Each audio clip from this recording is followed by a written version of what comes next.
가게사는 증시 각도기. 안녕하세요. 증시각도TV 시청자 여러분, 투자자 여러분, 도기말 여러분, 그리고 10만 금융전사 여러분 모두 반갑습니다. 5월 14일 목요일 미국마을로 찾아뵙게 된 각도기 각산준입니다. 네, 자, 오늘 한마디. 인플레이션이 와도 끄떡없는 시장. 네. 자, 오늘 사실은 오늘의 데이터를 보면 인플레이션은 왔다라고 보시면 되겠고요.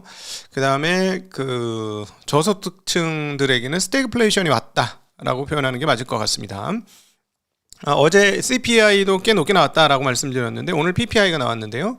자, PPI 보고 저는 깜짝 놀랐습니다. 물론 이제 원자재 가격이 올랐기 때문에 PPI 오르는 거죠. 중국의 PPI는 얼마나 올랐나요? 2.8%. 네.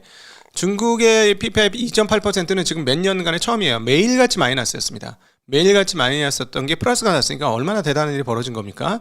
그래서 그냥 미국도 좀 올랐겠지라고 생각했는데 데이터 보고 조금 놀랐습니다. 생산자 물가 지수가 전월 대비 1.4%. 전 이게 처음에 1.4% 올랐구나 했다가 다시 그 밑에 또 생산자 물가 6.0% 이렇게 써 있는 거예요. 잠깐만. 1.4%가 뭐지? 저 1.4% 보고 전년 대비인 줄 알았어. 근데 이게 전월 대비야. 전월 대비 1.4%. 예상은 0.5%. 지난달부터 이미 꿈틀했어요. 0.7%. 자, 이거를 1.4%가 계속 진행된다면 만에 하나 뭐 그렇게 되기까지는 아니겠지만 연율 환산 몇 프로예요? PPI가 15% 오른다는 얘기지. 연율 환산 생산자 물가지수 15% 오른다는 데이터가 오늘 나온 거예요.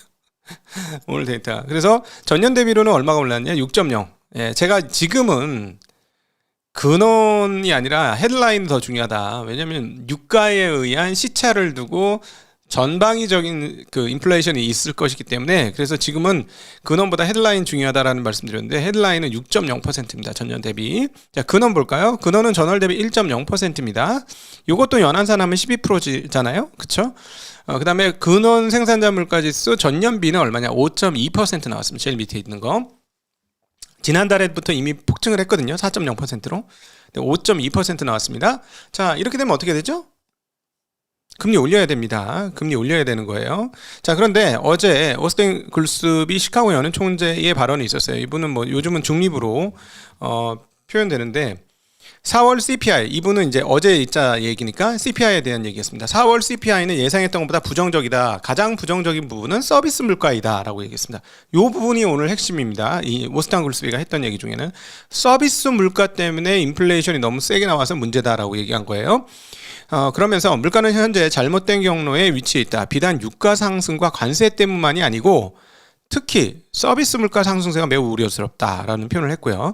고용시장은 안정적이지만 좋다고 볼 수 없는 상태이고 3호 신용시장과 전체 금융시장과의 연관성은 금융위기 당시만큼 크지 않다. 야, 잠깐만. 이거 조금 이상한 얘기인데 3호 신용 문제는 큰 영향을 못 미칠 것이다라는 게 그동안의 연준 인사들의 발언이었어요. 그렇죠? 근데 잠깐만. 뭐라고? 금융위기하고 비교를 한다고? 이건 비교할 수 없는 거거든요. 금융위기는 1929년 이후 100년 만에 대공황이라고 표현할 정도로 미국 경제를 아수라장으로 만들었던 사건입니다. 그리고 그 건으로 인해서 결정타로 미국이 중국을 제어할 수 있는 시점을 놓치게 된 거죠. 오히려 중국한테 고마워해야 되죠. 2007년도 리만 사태 이후에 중국이 뭘 했죠? 4조 위안의 저걸 했죠. 대대적인 부양책을 했죠. 4조 위안입니다. 요즘 돈으로 따지면 800조 원. 800조 원의 부양책을 했고요. 그때부터 중국은 이제 골병 들기 시작했습니다. 그때부터 부동산 가격이 미친 듯이 올라가면서 부동산 신화가 만들어졌고요. 그로 인한 디플레가 2020년 이후로 생긴 거 다 알고 계시죠. 그때 엑셀을 진짜 미안합니다. 외국어 써서 이빠이 밟는 바람에 중국 경제는 병든 거예요, 사실상. 예. 거기서 그 수습을 좀 빨리 했으면 지금 요번 이제 오늘부터 미중 정상회담이 있는데 아마 오늘도 되게 큰 소리 칠 겁니다.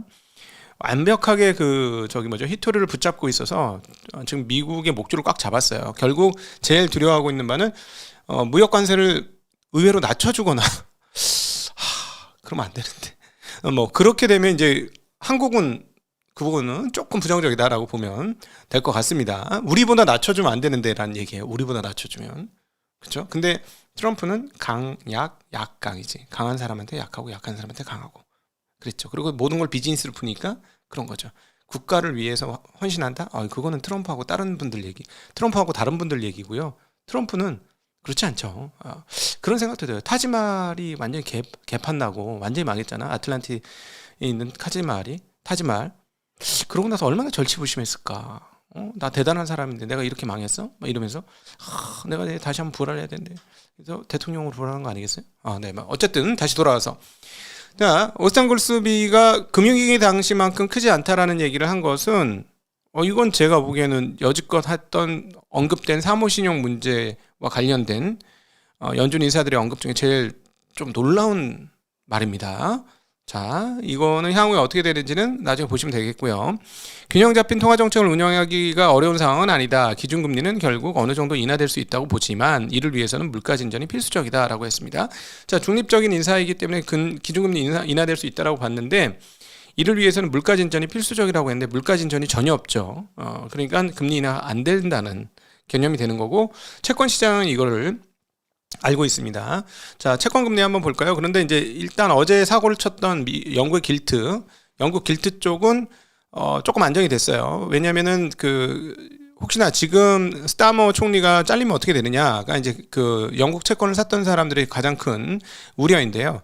지금 노동당에서 차기 후보로 거론이 되는 인물이 스트리팅 장관이라고 보건복지부 장관이랍니다. 스트리팅 이분도 상당히 이 재정에 있어서 재정 준칙을 잘 지킬 수 있는 사람이라고 알려져 있대요. 그래서 그러면 조금 괜찮아지지 않겠나 해서 굉장히 악화되었던 길트채 폭락 흐름이 잦아들었다라고 말씀드릴 수 있겠습니다. 자, 채권금리 한번 살펴보고 들어올게요. 자, 미국 채권금리는 어제하고 비슷한 수준입니다. 4.465 낮은 수준이 아니죠. 이거는 30년물이 여전히 5% 이상에서 조금 더 올랐다라는 점에서 확인될 수 있는 점이에요. 5.034. 지금 채권 시장은 매우 두려워하고 있고요. 어제 설명드렸던 대로 채권 시장은 인플레이션의 최대 약체 자산입니다. 예. 통화 가치가 떨어지는 거잖아요. 인플레이션은 뒤집어 보면 통화 가치 떨어지는데 채권 들고 있어봐야 무슨 소용이야. 어차피 원금 플러스 이자 받는데. 근데 원금이 작살이 나 있는데 이자 받아봐야 무슨 소용이냐. 이렇게 볼 수 있죠. 네.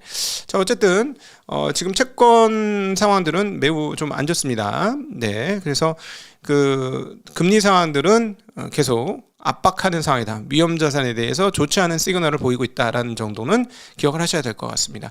통화 가치 볼게요. 통화 가치는 아시아 통화가 계속 약세를 보이는데 오직 하나 위안화가 지금 잠깐만 6.7도 아니고 6.78이에요. 6.8이 깨졌고 그다음 6.78. 자, 이게 미중 무역 회담하기 전에 아주 급격한 속도로 지금 위안화 환율이 빠지고 즉 이 말은 위안화 가치가 올라가고 있습니다. 매우 빠른 속도예요. 자, 얼마 전까지 6.9였다는 거 기억하시죠? 네. 그런데 지금 따져보면 중국 입장에서는 이것도 방법이다라는 생각이 듭니다. 왜냐하면 앞서 말씀드렸지만 중국의 PPI가 2.8% 나왔잖아요. 그러니까 얘네들도 이제 모든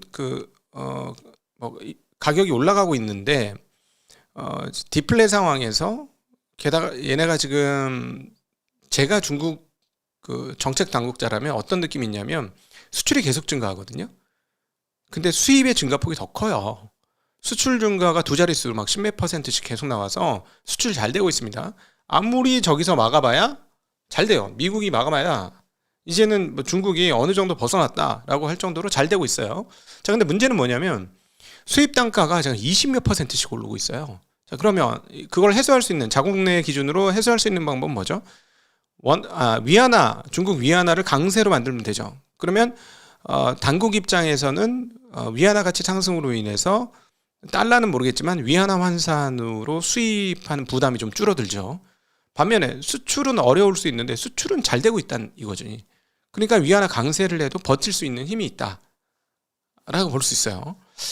그리고 일단 미국은 계속해서 옛날 플라자 합의 때처럼 중국을 압박할 수 있는데 그동안에는 중국은 절대 외환을 풀지 않으면서 열지 않으면서 자기네 마음대로 가겠다고 독자 전선을 갔습니다. 그래서 위안화 같은 경우는 고시 환율을 통해서 관리 환율이죠. 정부가 관리하는 환율입니다. 자, 그런데 여기서 미국이 오는데 위안화도 강세로 만들어주고 하면은 미국 입장에서도 입맛에 맞는 정책을 하는 것이고 자기네 입장에서도 지금 상황이면 그게 맞고 그런 것 같아요. 그래서 위안화가 계속해서 강세 갈 수도 있겠구나. 그럼 만약에 이 논리가 맞다면 그런 생각이 들고, 자, 원화는 큰 폭으로 떨어져 있는 상태가 유지되고 있습니다. 1490원. 그래서 엔화 대비는 944원, 유로화 대비는 1745원. 잠시 1600원 갔다가 다시 그냥 휙 하고 올라 있는 상태가 되겠습니다. 자, 원자재 가격은 소폭 떨어졌습니다만 큰 폭은 아니고요. 역시 여전히 브렌트는 $100 이상에서, 그 다음에 WTI도 $100 이상에서 놀고 있고, 가솔린은 조금 떨어졌습니다만 미국 현지 소비자들한테는 계속 부담스러운 가격인 $3.6를 기록을 하고 있습니다. 요즘 은값이 최근에 조금 올랐고요. 금은 조금 조용한 상황들이 유지되고 있죠. 그리고 이 외에 곡물 가격들이 많이 오르고 있습니다. 여기서는 곡물 가격까지 보여드리진 않았는데 최근에 곡물 가격들이 계속 올라가고 있고요. 어제 이제 홍기빈 선생님하고 대담을 했고 이거 편성하면 한 다음 주쯤이나 나오지 않을까 싶은데 홍기빈 선생님이 이제 아무도 얘기는 안 하지만 예전에 처음으로 호르무즈가 문제가 될 것이다라고 3월 전쟁 터지고 나서 바로 얘기를 하셨었던 분인데 이제는 글로벌리 스태그플레이션을 대비해야 될 것이다라고 하면서 아주 어려운 국가들을 매우 심각하게 힘든 상황들에 봉착하게 될 것이다. 왜냐하면 앞으로 모든 곡물가가 큰 폭의 상승을 할 것이기 때문이다 라는 말씀하셨습니다. 왜요? 탄소 충격을 받을 것이다. 자, 지금 LNG라든가 석유 제품이 중동에서 충분히 공급이 안 되죠. 자, 그것은 여러 가지 에틸렌, 그다음에 나프타 이런 것들을 통해서 만들어는 우리가 전반적으로 플라스틱이라고 부르는 모든 것의 원료이자 또 하나 제약의 원료이자 또 하나 농약의 원료이자 또 하나 진짜 중요한 건 비료의 원료입니다. 그래서 이미 파종기에 이 사태가 벌어졌기 때문에 겨우겨우 살고 있는 개발도상국이라든가 소위 말하는 후진국들의 상황들이 매우 심각한 상황으로 올 가을 이후로 맞이할 수도 있다라는 논리를 펴주셨는데 굉장히 수긍이 됐어요. 자, 왜? 앞으로 곡물가 인플레이션이 상당할 것이다 라는 이야기를 했기 때문입니다. 네, 자, 그거는 기억할 필요가 있을 것 같고요. 자, 유럽 같은 경우 GDP 잠깐 나오는데 유럽 GDP 보면 참 처량합니다. 전분기 대비 0.1%, 전년 대비 0.8% 올라오고 있어요. 그러니까 유럽은 경기 상황들이 여전히 애매한데 거기에다가 인플레이션 상황도 있기 때문에 여기서 GDP도 안 올라오는 상황에서 금리를 올려야 되는, 그리고 하반기에 6월달 이후로 금리를 분명히 올리겠다고 얘기했기 때문에 유럽은 진짜 계속 어렵구나. 유럽은 그런 상황이고 이런 상태에서 형제국이라고 믿었던 미국이 유럽을 버린 상황이라서 유럽은 참 어찌해야 될지를 잘 모르겠습니다. 지금 유럽은 상황이 진짜 안 좋구나. 우리는 유럽처럼 되지 말아야 되겠다는 생각이 많이 듭니다. 자, 어찌되었건 이 PPI가 있었음에도 불구하고 시장은 반도체 주식 중심으로 또다시 반등에 성공하면서 상당히 큰 폭의 상승했습니다. 반도체와 기술주들이 오르면 다우는 조금 부진한 흐름들을 보이죠. 차트 흐름은 똑같지만 다우는 마이너스에서 끝났고요. S&P 오른 거는 역시나 기술주가 오른 거는 역시나 반도체에 의한 것이다라고 볼 수 있는데요. 엔비디아 등등을 비롯한 반도체 대형 주식들의 강세가 반도체 지수를 2.5%나 상승시켰고, 그리고 반도체 상승이 기술주 상승으로 이어졌습니다. 테슬라 주가가 굉장히 스페이스X 상장이 점차 다가와서 그런가요? 계속해서 올라오고 있고요. 구글이 오늘 큰 폭으로 상승을 했습니다. 빅테크들의 상승이 있었고, 잠시 하루 정도 쉬었던 그 반도체 관련주, 그다음 장비주들이 모두 올랐고, 반면에 좋았던 소프트웨어 주식들은 조금 쉬는 그런 흐름들을 보여주었습니다. 어제 좋았던 금융 쪽, 그 다음에 자산운용 쪽은 모두 빠졌고 일반적인 주식들도 다 빠졌습니다. 오늘 유통이라든가 이런 쪽은 다 빠졌고 제약주들만 건재한 흐름들을 보여주었네요. 자, 오늘 그 뉴스 중에 이렇게 반도체 지수가 상승하는데 큰 역할을 했던 건 셀레브레스라는 회사가 IPO에 성공했다는 소식입니다. 이제 내일부터 아마 거래가 될 것 같은데요. 기업 가치를 488억 달러를 받으면서 IPO에 성공했다는 소식입니다. 이 회사 최근에 순이익이 급증을 하고 있는데요. 매출도 전년 대비 76% 성장한 5억 1천만 달러, 순이익은 8,790만 달러로 흑자 전환에 성공했는데 488억 달러면 순이익 대비 주가는 500배 정도가 되고 있는 겁니다. 500배. 자, 이 회사가 뭐 하는 회사냐? 셀레브레스. 셀레브레스가 아주 옛날 같았으면 말도 안 되는 신기한 칩을 하나 만들었어요. 우리가 300mm 웨이퍼가 이만하잖아요. 제 얼굴보단 커요. 제 얼굴이 300mm 웨이퍼보다 크진 않아요. 자, 그래서 이따만한 웨이퍼에다가 우리가 그림을 그리잖아요. 리소그래피 뭐 어쩌죠. 이렇게 해서 그걸 근데 이렇게 조그맣게 여러 개 몇 개인지 모르겠다. 내가 직접 안 봐서 수백 개쯤 만들겠죠. 그래서 그걸 쪼개가지고 쓰잖아요. 근데 그 쪼개면 전력 효율이 좋아지니까 우리가 이렇게 작게 만드는 거고, 그래서 최대한 작게 쓰는데 미세 공정의 한계로 인해서 3나노 바로 그 지점부터 미세 공정의 한계로 인해서 어떻게 했죠?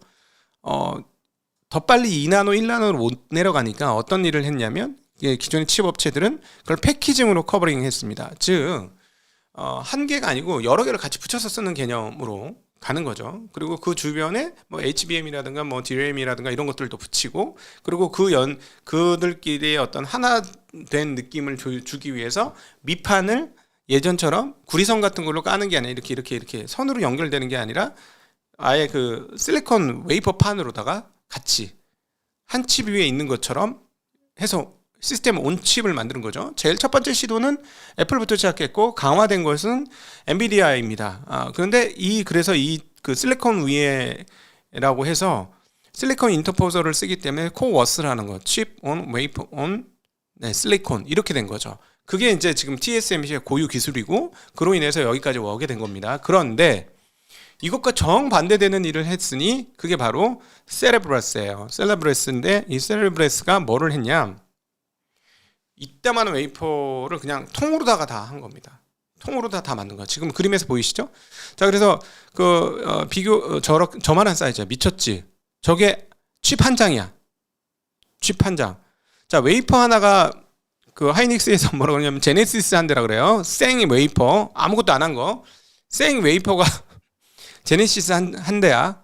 놓쳐서 깨지면 제네시스 한 대 날아가는 거예요. 자, 근데 그거 하나를 다 쓴 거예요. 그거 하나를 다 쓴 거고요.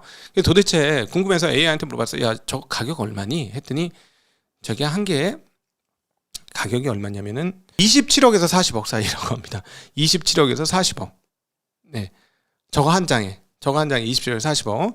자, 그런데 이제 칩 하나는 이제 몇 천만 원까지 올랐고, 그 다음에 칩을 세트로 하면은 이제 억대가 되는 거잖아요. 억대가 되는 그런 건데, 저거는 그냥 칩 세트로 파는데, 칩 세트를 어떻게 파냐면은 이렇게 이 냉장고 하나의 칩 세트에 저거 하나를 넣고 이것저것 달아가지고 한 미니 냉장고만 하대요. 어마무시하게 큰 걸로 하나 넣는데, 제가 옛날 같으면 이건 말도 안 되는 일인데 왜 이게 이제 사용이 되느냐?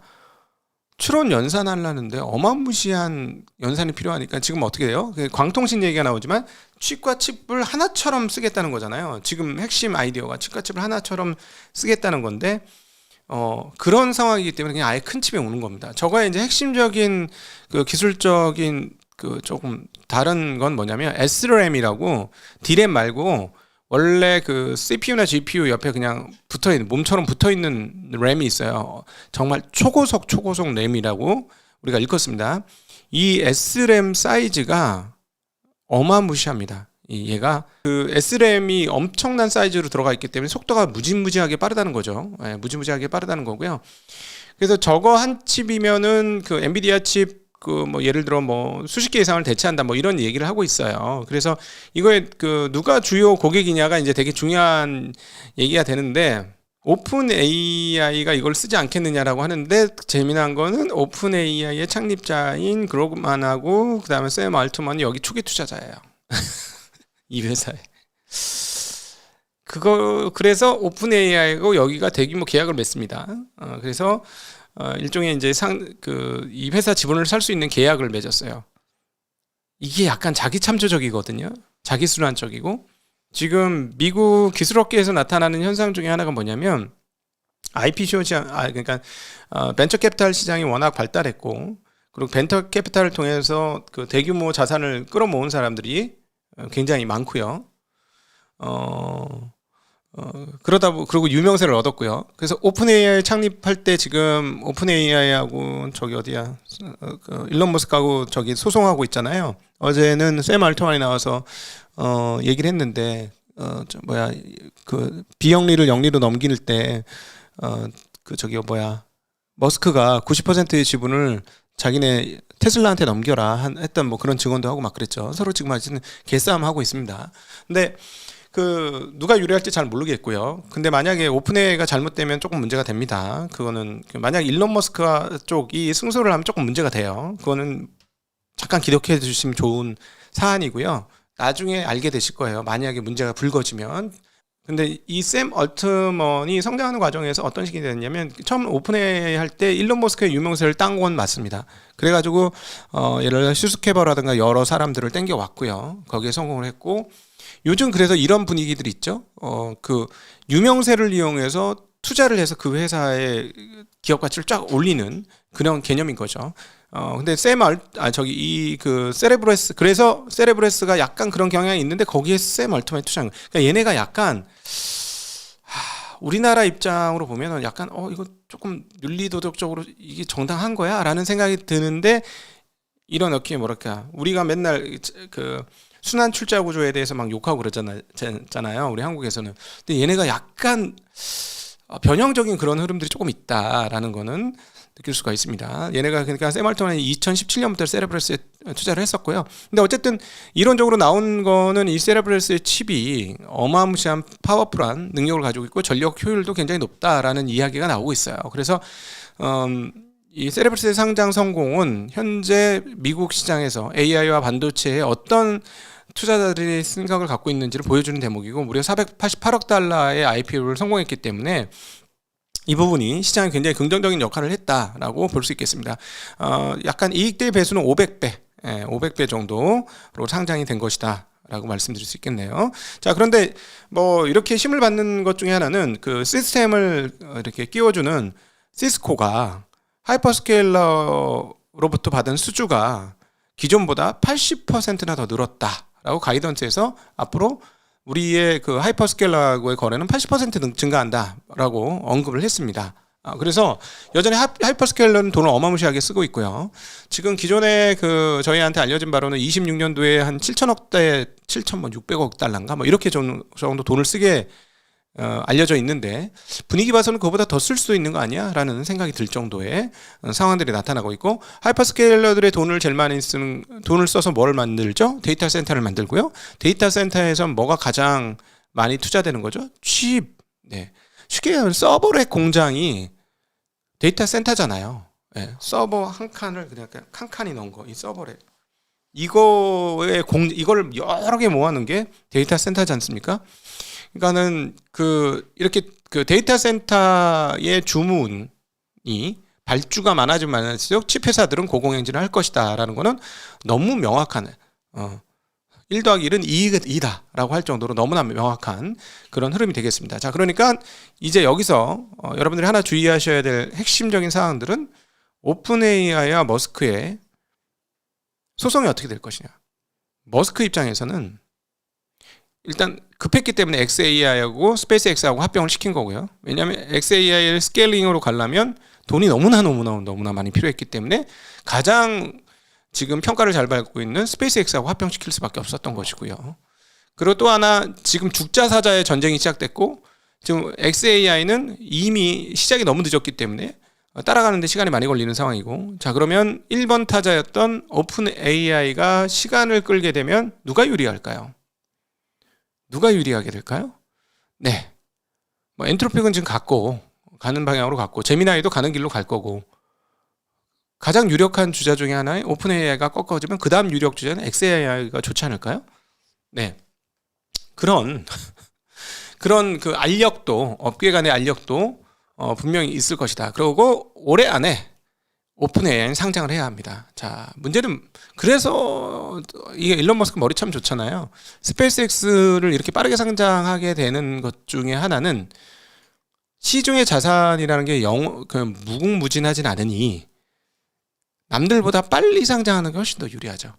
상장으로 시장에 돈을 쭉쭉 빨아당기고 나면 1번 타자, 2번 타자까지는 자금이 충분할 수 있을지 모르겠지만 3번, 4번, 5번 타자가 들어오면 그때도 자금이 충분할까요?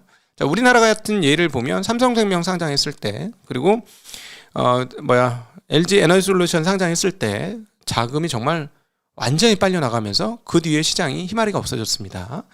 근데 뭐 미국 시장 훨씬 크니까요. 그럼에도 불구하고 이렇게 큰 기업들이 1번 타자, 2번 타자, 3번 타자, 4번 타자 계속 나오면 될까요? 그런데 오픈AI는 25년도에 기준으로 알려진 바에 의하면 과거 엄청난 투자를 받을 때 상장을 조건으로 걸었기 때문에 빨리 상장을 해야 되는데 일론 머스크가 그걸 아주 알고 있으니까 소송을 전개하고 있는 상황으로 서로의 알력 싸움이 되고 있다라고 해석하는 건 틀리지 않고, 문제는 하이퍼스케일러들의 매출을 책임지고 있는 게 자기 순환 참조적이지만 AI 기업 때문에 그렇다는 거. AI 기업 때문에. 아마존은 엔트로픽에 투자하고 엔트로픽은 아마존을 쓰고, 이런 구조죠. 네, 이런 구조죠. 근데 마지막에 살아남는 애들이 위너가 되고요. 만약에 예를 들어 아마존이 엔트로픽에 투자했는데 엔트로픽이 잘 성공을 한다, 그리고 상장까지 성공을 한다, 이러면 엔트로픽은 매출도 걷어들이고 제휴도 성공하는 두 마리 토끼를 잡는 그런 상황이 전개가 되는 것이죠. 그래서 서로 간에 지금 알력 싸움이 엄청나다라는 점은 기억하시면 도움이 될 것 같습니다. 자, 오늘 시장은 또다시 하루 만에 반등에 성공했고요. 그럼에도 불구하고 인플레이션은 고공행진하고 있으며, 이 현재 인플레이션 상황들은 가을쯤 이후로 스태그플레이션으로 우리에게 모습을 드러낼 가능성이 높다라는 점 또 같이 기억을 하시면 좋겠고, 모든 것이 안 좋지만 AI는 너무나 좋기 때문에 모두가 AI에 올인하고 있는 상황이다라는 것도 기억하시면 좋을 것 같습니다. 오늘도 함께해 주셔서 진심으로 감사합니다. 행복한 하루 되십시오. 안녕.